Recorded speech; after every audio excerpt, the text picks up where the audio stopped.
Hello, welcome back to Great American Movie Review, where we review great American movies. Another one of those mini reviews for you for new release films. This week, I am once again joined by Kyle, Hello there. and we both individually went to go check out Ridley Scott's new film, Napoleon. Today, we both saw it today. Yes, pause for intro. I just Keep that in.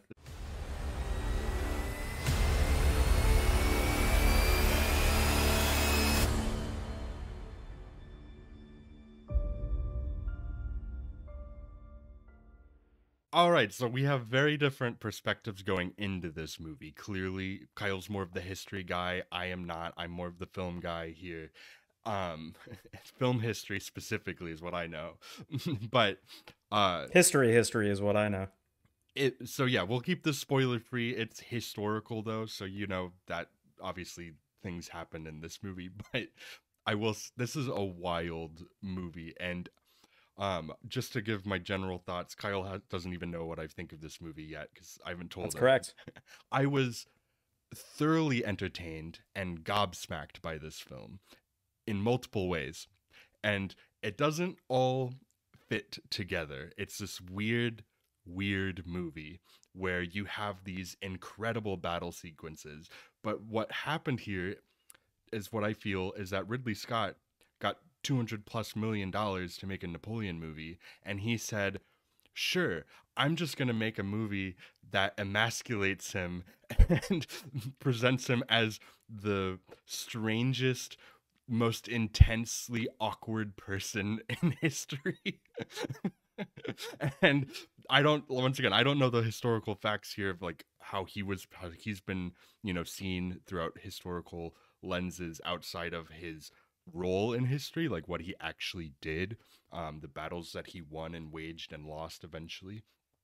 But yeah, this movie reminded me more than any other movie. The one I kept thinking of was actually Amadeus because of the irreverence that it has for its main subject here within the filmmaking, and it's often very comedic, I found. And it's not trying, like, you're watching the movie and it's unmistakable, like the tone they're going for here is off kilter comedic look at Napoleon while still taking everything about it incredibly seriously. So I don't quite know how to fully process this thing. But Kyle, what did you think of it generally? So, from a filmmaking point of view, this is edited like a mess. This, you know what it feels like? Those drive-through timers where they have like the little timer up and it's like a 45-second timer, and it's like after the 45 seconds, move on to the next car. Well, after 45 seconds, move on to the next scene. We got it just jumps around a lot, and it doesn't just jump around a lot when it comes to relationships between characters and other characters. It jumps around in time so much. Really So early much. on, like Vanessa Kirby plays Josephine in this, very significant person to Napoleon. Um, and as their relation kind of starts in the movie, she has very short hair at the beginning, and very quickly her hair just keeps getting longer and longer in scenes. I'm like, there's been like three scenes that have passed, and now she has like her hair's like way longer than it was before. How many years have passed? Well, But it's not just that, but yeah, it's got title cards that go it's 1789 and we're looking at Marie Antoinette, then 1793 immediately, because 1793 is when she gets executed. So it immediately jumps around 4 years, and somehow Napoleon's there, and then somehow Napoleon needs to go to Toulon, which is way later on, and then so and then immediately he's courting Josephine, and then immediately he's in Egypt, which they skip over many years, I know. not just in the history, because there are years worth of history and years worth of things to discuss, but there are years worth of relationship that could have been discussed. So just taking this from a and this movie really should have just been called Josephine. Just taking into account that it's Joaquin Phoenix and Vanessa Kirby as Napoleon and Josephine, why in the world are we treating it like they've been married for 15 years and yet they're awkward as if they've only been dating for a couple of days?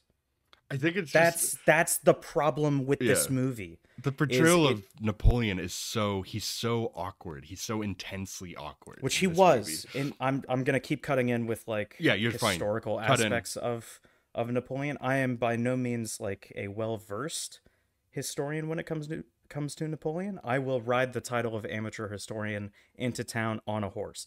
But what I will say is Napoleon is very, very documented as being terrible with the ladies, but still very charismatic.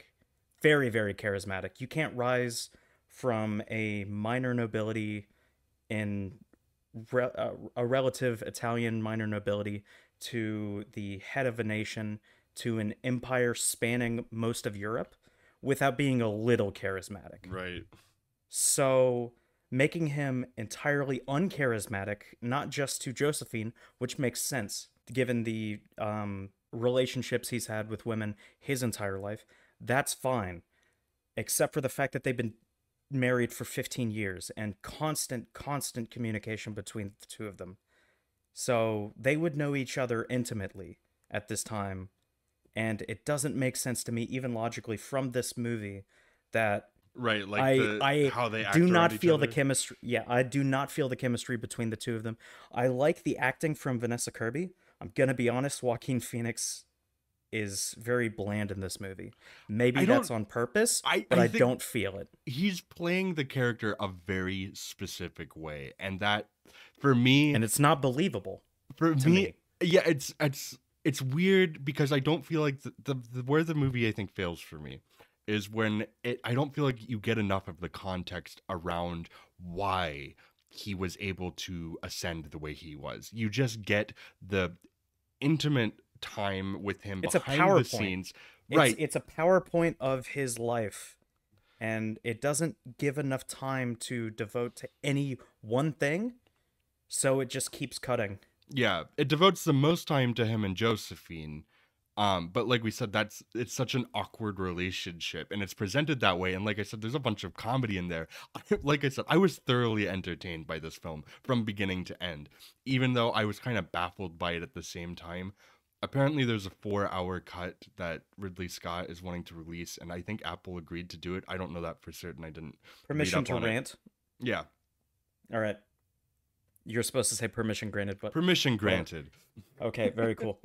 So they released a 2 hour, 38-minute cut, and Ridley Scott has a 4 hour cut, which is the one that's coming to Apple TV. My question is, why didn't they release the 4 hour cut? Why do they release an advertisement in the form of a 2 hour, 38-minute cut, which is almost certainly, come on, it's almost certainly worse than the 4 hour cut? Why would they release that only to have it be that most of their money is going to be made from this rather than the subscriptions they're going to be gaining from a 4 hour cut?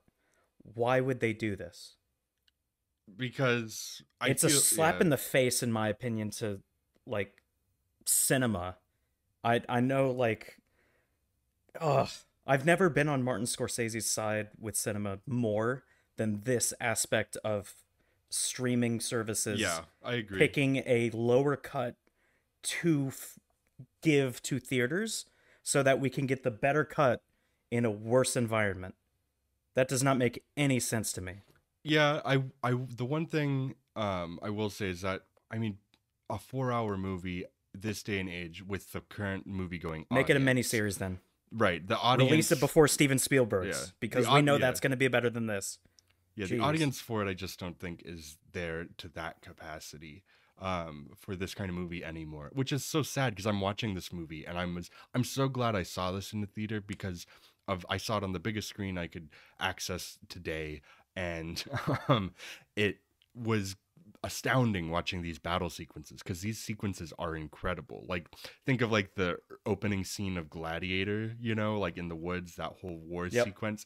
This movie has like 3 or 4 sequences that are to that level, and maybe one in particular that is beyond that even. Yeah, it is akin to Gladiator, and I'm glad you brought that up because when I bring up movies like Gladiator when it comes to historical inaccuracies, it is inaccurate. Oh, The absolutely. reason I don't have any problem with it is because it's a genuinely good movie. There's great acting, there's great writing, and there's great directing surrounding the historical inaccuracies. So I really don't have a leg to stand on when I call it historically inaccurate, and therefore I can judge it entirely on that. But for other movies that have very middling writing and they jump around and they're like this Yeah. and they have historical inaccuracies, I don't know. What am I supposed to do? Am I supposed to just be like, well, it's historically inaccurate, therefore I can't do anything about it? Or why do you choose a historically, not only a historical like figure, one of the biggest figures ever Yeah, in especially history, in like recorded history, you know, like if we're talking about especially with modern civilization. how Yeah. much history we have on him, Right. and you do this. Yeah, You don't like make it a mini series. You don't devote the time. You don't even devote the time to making the things that you shoot historically accurate. I don't understand it, and it doesn't make it more entertaining. Napoleon's life is crazy. Napoleon's life is one of the biggest. It's one of the craziest lives ever lived. Go ahead. yeah, I feel like it would be like imagine watching like a George Washington movie and they kind of make the whole movie completely serious in its presentation and it's to the maximum level that it could possibly be for a George Washington movie. But George Washington in the movie is kind of treated like a joke. Not only that, I'll bring this up. The French critics that said this was merde. Apologies, French listeners. I completely understand because imagine real quick, Mikiah, imagine real quick I'm imagining. that a Canadian filmmaker made a film about Abraham Lincoln and filled it with only Canadian actors and then made Abraham Lincoln just dunce. He's just an idiot. Yeah. Just a man living through life like Forrest Gump, but worse. But in That's that essentially what they did I to feel like France. yeah, and it's clearly that's an intentional thing in this movie. That's where I get the Amadeus kind of comparison for me because they're not. It's not like ironically funny. It's intentionally trying to like cut this guy down at the knees basically in his like weird personality. They're like An this guy's a little 1800s freak. diss track, an Yeah. 1800s hit piece, yeah. It's like this guy's a little freak and he rose to power and like but I wish it was a little bit more interested in that rise to power. That's where it's like the PowerPoint aspect of this movie, the feeling there is a bit disappointing and maybe that gets rectified a bit by the longer cut because I would watch that because like I said I was entertained the whole time. I think it's not just the editing that's my problems with the way that Napoleon is displayed here. It's also like the way that Napoleon's displayed in the movie, period. So if it's an extra hour 22 minutes of this, I'm not gonna like it because it's just another hour 22 minutes of Napoleon not being charismatic, not being like believable as he rises to power, or maybe it covers his childhood and in a not believable way and it's like how did this guy Yeah. rise to power kind of thing, or they just continue on. I mean, they cover the battles that they cover are more so Napoleon's losses than his wins. Yeah. And Napoleon had 82, not 61 as it's said in the movie. It's 82 battles that he fought in, and Mm, almost all of them were far and away victories. right. His most famous battles are his losses, but when you have that many victories, the losses are going to hurt that much more, especially since that's what ends your whole career at I that think point. it speaks more into not only does West Point, where Army officers are trained in the United States, are taught Napoleonic tactics to this day, they were taught it only years after he fell from power. Like Ulysses S. Grant and William Sherman of Civil War Union General fame were taught the tactics of Napoleonic warfare Right. He's one of the most before they fought in influential Civil War. people He's in history. definitely One of the not only yeah. that, he's one of the most tactically gifted generals, logistically and tactically.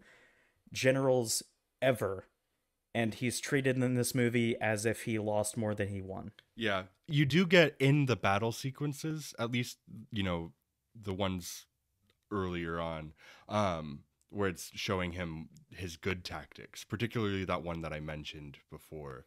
In Austerlitz, essentially, I'm not going to do spoilers, but essentially they do like a flanking maneuver. Right.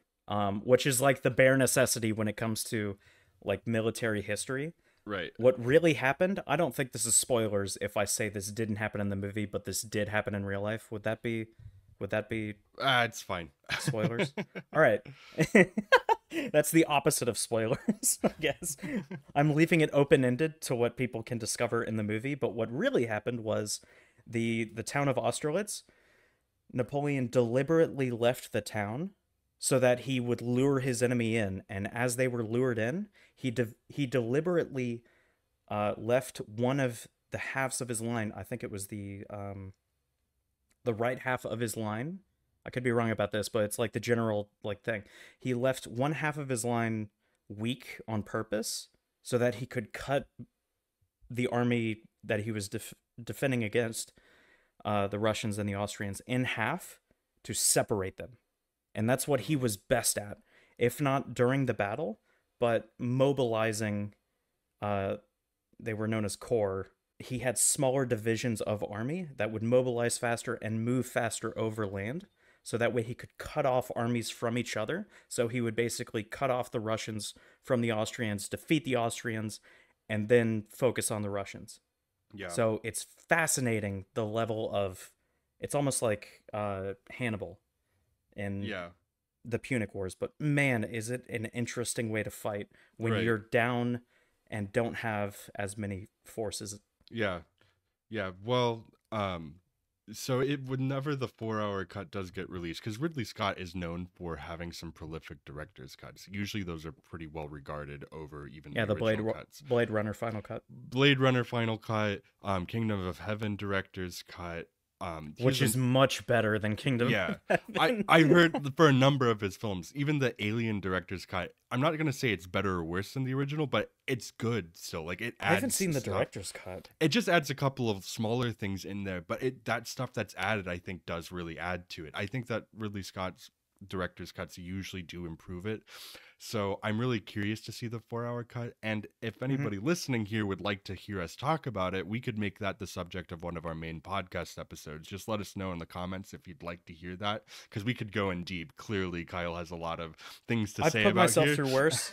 Put myself through worse. I can watch it. Yeah, we can go through full spoilage too. So, like, if we want to do it that way, just let us know in the comments, and we'll definitely do that, because I think that this is one that we could definitely talk about. And I'd love to examine the differences between the two versions of the film too. But something I'll say. But if Ridley Scott was going for taking down Napoleon a notch, I don't think this was the way to do it. I think a way to do it would be his policies. So Napoleon had some pretty progressive policies when it came to banks and other policies regarding education and that kind of thing. But one thing that he was pretty staunch on was he was a very misogynistic person. So because he grew up with a very disciplinarian mother who he had a great bond with, but he still believed that that was the way that families should be run. So he didn't believe in rights for women or education for women. So, which was actually a regression from the French Revolution. Right. So, if you want to take him down a notch, do it by doing that. He was regressive on gender equality even of his time. So, take him down a notch on that. Don't do an uncharismatic man who's looking to have sex constantly when he's in his house. That doesn't do it. That's a person to person kind of thing. Yeah. I don't understand that. Yeah, it's an odd one, but yeah, definitely let us know choice. if you want us to talk about this more, because I think we're both interested. I'm really interested in the exploration of just like how this movie got made, because I will say, if you're somebody like me who, if you want to see wide shots of like hundreds of guys on horses running around in like old, war like regalia and everything, and you're like, man, I haven't seen that in the movies for, maybe decades. This is a movie that just does not get made anymore. Like, the actual filmmaking going on here is astounding in terms of like that aspect of the film. Like, this is gonna be deep in the conversation around awards time for set production, everything. For technical. I don't think it's going to be in the best awards. picture conversation, but in all the technical categories, absolutely this is going to be there, because there's some really astounding stuff here, and I do think it's worth seeing on the big screen for that. You might have a weird opinion of leaving it, though. I think I'm really curious what the opinion on this movie is going to be in 20 years, how people look back on it. But probably like a Troy. Like, it had some crazy production setups, but nobody really talks about it for the people who don't really like the movie. Yeah, this isn't the definitive Napoleon movie that I kind of thought it would be, and I kind of real like quick, it watch. for that.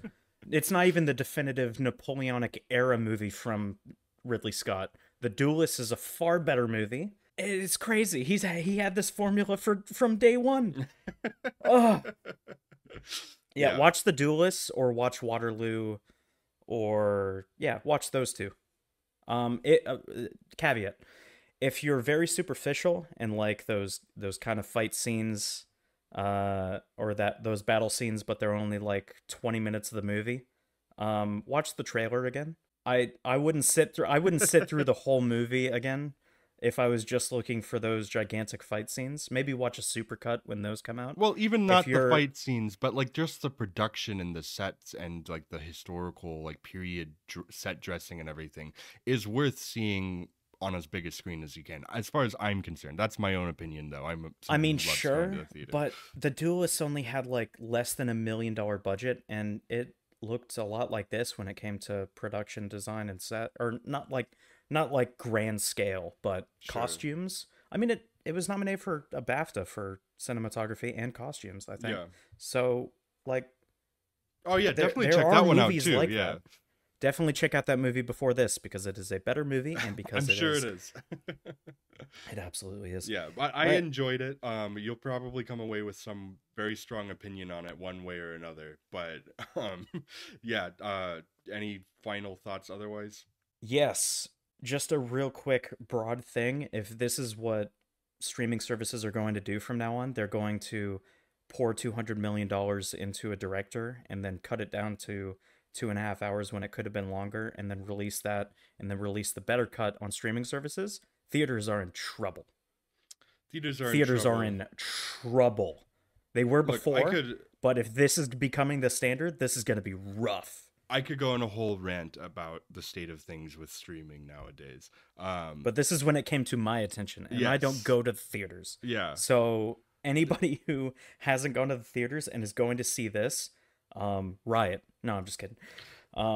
Maybe find a way to like cancel some subscriptions that you're not looking at, because those add up. But also, like, please, like, think about what you're watching.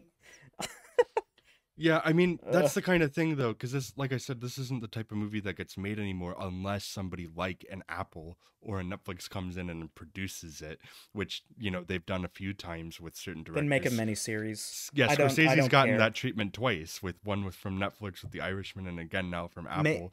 Make a miniseries. If you're looking at just this as, it's grand scale on the theater, I don't care. Because this is going to hurt theaters and cinema more than it's going to help. Make a mini-series. Be like Steven Spielberg. Everybody just be like Steven Spielberg. Well, that's our general thoughts on, and some specific thoughts on Napoleon. It's a wild one. So if you check it was our first impressions, everyone. Yeah, first impressions, really. This one's going to be a lot to take in. And like I said, I'm really curious how my own feelings about it and just people's feelings about it look over time.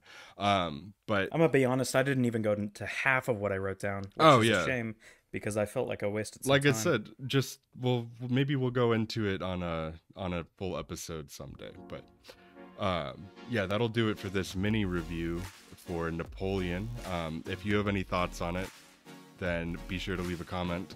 And also, if you just, like what we're putting out there, give us a like, maybe subscribe. You'll get kind of off the cover random content like this. But yeah, that'll do it for this episode, and we'll see you at the movies.